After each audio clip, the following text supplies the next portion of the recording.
My vision for rail is that we can actually develop our rail network in the 21st century so that it can handle the mobility responsibilities that we would otherwise delegate to the highway system when we continue to add lanes.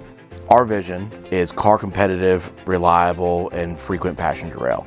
If you can have a trip by train that's 75% of the time of an automobile, and it's reliable 9 times out of 10, that is going to be a very useful service for the citizens of the Commonwealth.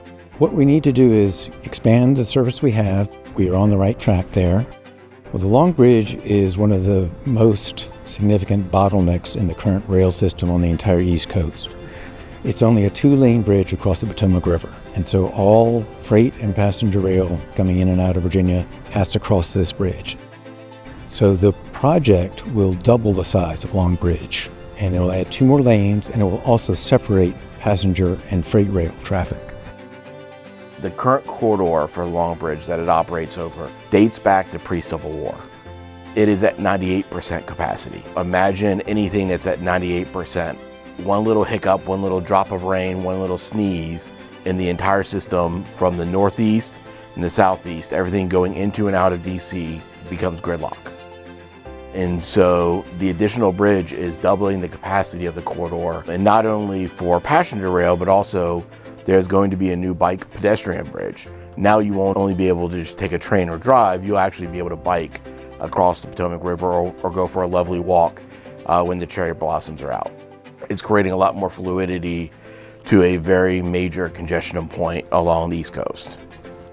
The S-Line is something that's not quite as far along as planning and funding for the Long Bridge, but it's one of the most important in the long term for rail in the Southeast, because what the S-Line will do is provides a much faster connection between Richmond and Raleigh. It's pretty much a straight shot between Petersburg and Raleigh. All the other connections south of Richmond will have a much faster trip to DC and to the Northeast. So the Federal Infrastructure Act provides for the largest infusion of federal money into rail since Amtrak was created. An enormous grant was awarded for Long Bridge at $739 million. And then North Carolina actually got an award of over $1 billion for a portion of the S-Line improvements that are needed on the southern end of that project. And those grants that Virginia and North Carolina received are absolutely critical to making both the Long Bridge project and the S-Line project move forward at this point.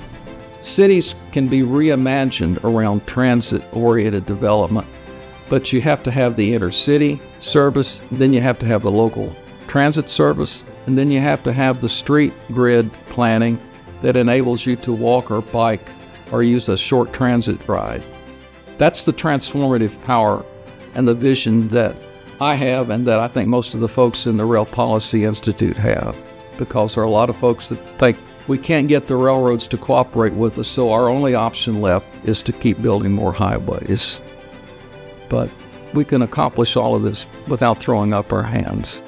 Contact your legislator. Let them know that you like taking the train, ride the train when the opportunity arises, and speak it from the mountaintops. I think it's very important for our legislators to hear that Virginians are taking the train and that they enjoy it, they like it, and they want more of it. And that's what's going to help us continue to build the case that these investments are worthwhile and that they are making a difference for our citizens.